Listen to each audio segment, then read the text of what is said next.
میر امن نے یہ جادو کیسے کیا؟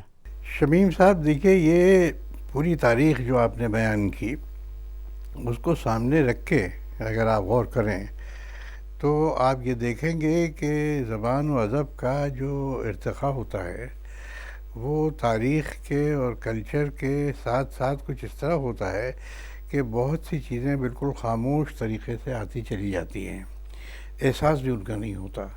ہم خود انہیں استعمال کرتے ہیں لیکن اس کے باوجود اسے شعور اتنا نہیں رکھتے کہ جانیں کہ کیا استعمال کر رہے ہیں.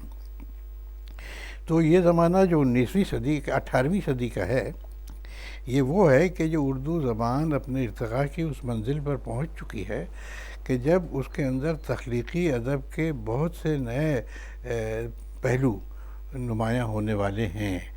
یعنی ادب کے اندر اتنی جان آ چکی ہے کہ جس کے جو خود لوگوں کو اپنی طرف کھینچتی ہے، کشش ہے اس کے اندر کہ لوگ طرح طرح کے اس کے اندر تجربے کریں. آپ کو معلوم ہے کہ میر امن سے بہت پہلے دکن میں اردو نثر شروع ہو چکی ہے، صبرس وغیرہ لکھی گئی ہیں.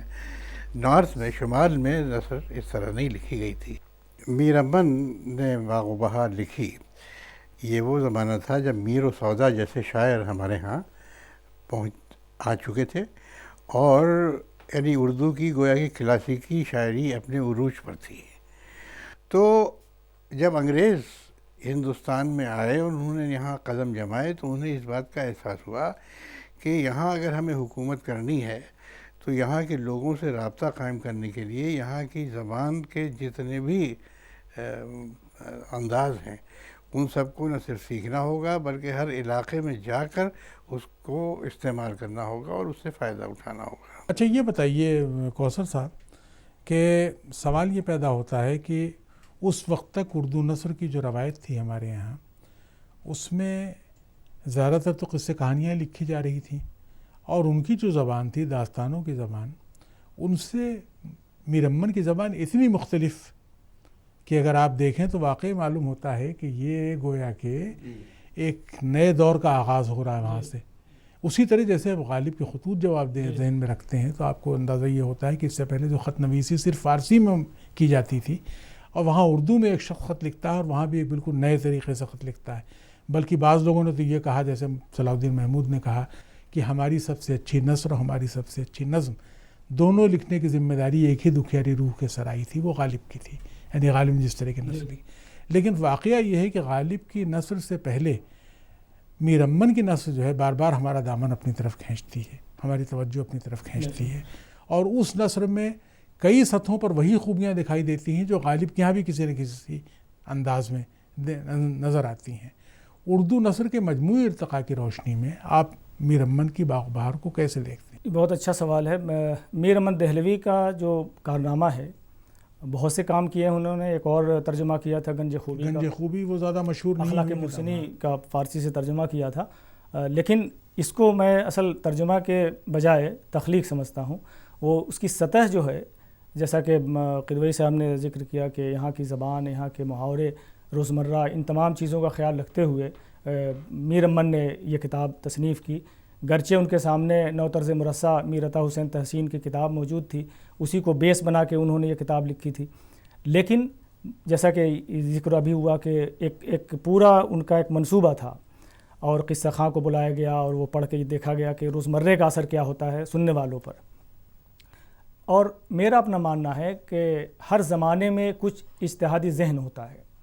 تو اسی طرح کے جیسے غالب اپنے زمانے میں ایک اجتہادی ذہن لے کر پیدا ہوئے تھے، اسی طرح غالب سے بہت پہلے نثر کی بات کریں اگر تو میں سمجھتا ہوں کہ اسی طرح کا کچھ اجتہادی ذہن لے کر کے میر امن بھی آئے تھے. اگر اجتہادی ذہن نہیں ہوتا تو میں سمجھتا ہوں کہ نثر کا اتنا بڑا اسلوب کی سطح پر اگر دیکھیں، ڈکشن کی سطح پر دیکھیں تو یہ ایک اتنا اہم کارنامہ ہے جو میر امن نے انجام دیا تھا. اور باغ و بہار کا ذکر اور فورٹ ولیم کالج کا ذکر بالکل لازم و ملزوم کے طور پر آتا ہے. تو پوری جو ہماری نثر کی روایت رہی ہے، ایک پورا زمانہ گزر گیا، 100 برس سے زیادہ کا زمانہ گزر گیا. اس کے باوجود میں سمجھتا ہوں کہ میر امن کی جو نثر ہے آج بھی اگر پڑھتے ہیں تو آؤٹ ڈیٹڈ قطعی نہیں لگتی ہے. ایسا لگتا ہے کہ آج آج کی زبان لکھی جا رہی ہے. آج کا کوئی نثر نگار دلی میں بیٹھا ہوا یہاں کی تہذیب، یہاں کی روایات اور سیر و تفریح اور تماشے، تمام چیزوں کو اپنے قلم کا بالکل اس کے حصار میں لے رہا ہے.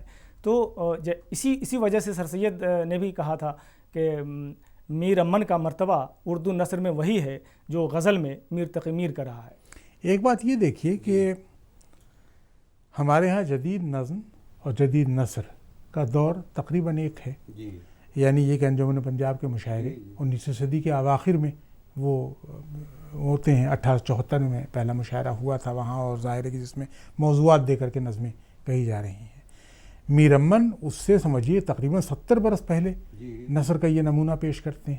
یعنی جو کہنا چاہیے انگریزوں کی ضرورت تھی عام بول چال کی زبان، وہ اپنے وہاں سے انگلستان سے آنے والوں کو سکھانا چاہتے تھے، اور یہ چاہتے تھے کہ وہ سیکھ لیں. چنانچہ قواعد کی سطح پر جو کام کیا یہ سب کیا. لیکن یہ کہ یہ اتنا وقت وہاں تو باقاعدہ جدید نظم کی ایک تحریک سے شروع کی گئی تھی، انجمن بنائی گئی، ایک انجمن مطالب مفیدہ جو انجمن پنجاب. اور یہاں یہ صورتحال ہوئی کہ دلی کا رہنے والا ایک شخص کلکتے جاتا ہے اور صاحبان انگلستان کے کہنے سے ایک کتاب لکھتا ہے.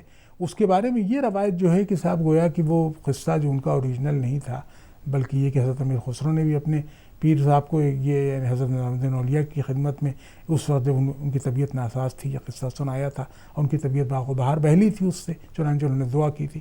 اس کی کیا؟ یہ تو کہانی ہے.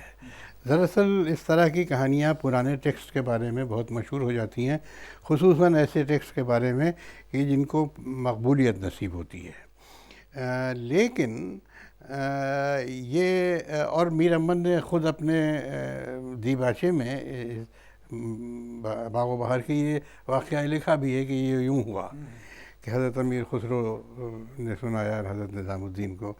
مگر یہ پتہ چلا کہ یہ تاریخی حقیقت نہیں ہے، یہ تو محض ایک روایت تھی. دراصل سب داستانوں کی طرح یہ داستان بھی عرصے سے چلی آ رہی تھی، لوگوں کی زبانوں پر تھی، اور سب سے پہلے اس کو لکھا ہی محمد عطا خان تحسین نے نوطرز مرصع کے اس پر نام سے.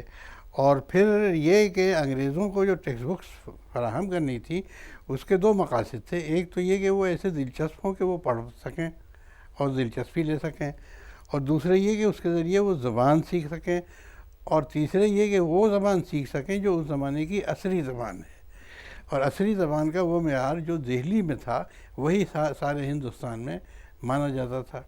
تو اس اعتبار سے انہوں نے دہلی کی زبان میں میر امن سے کتاب لکھوانے کی کوشش کی. کوثر صاحب ایک بات آپ کو یاد ہوگا، اسلوب صاحب نے جو اردو کے 15 ناول جو کتاب ہے ان کی، اس میں اردو ناول کیا کہنا چاہیے پہلا ناول جو انہوں نے اپنی نظر میں اپنے سامنے رکھا ہے وہ میر امن کی باغ و بہار ہے. تو میر امن کی باغ و بہار ناول ہے، داستان ہے، کیا ہم کس شکل میں اس کو یہ اس لیے سوال پیدا ہوتا ہے کہ ہندوستان میں ایک بڑی قدیم ایک مثال ملتی ہے دامودر گپت کی ایک کتاب کٹنی متم، جو کشمیری تھے اور یہاں آ کے بنارس میں جو انہوں نے کہنا چاہیے گھر بنا لیا تھا وہاں رہے. میرا جی نے اس کا اردو میں ترجمہ بھی کیا آئینہ خانہ کے نام سے. اس کو پہلا ہندوستانی ورس ناول بھی کہتے ہیں، منظوم ناول کہا جاتا ہے.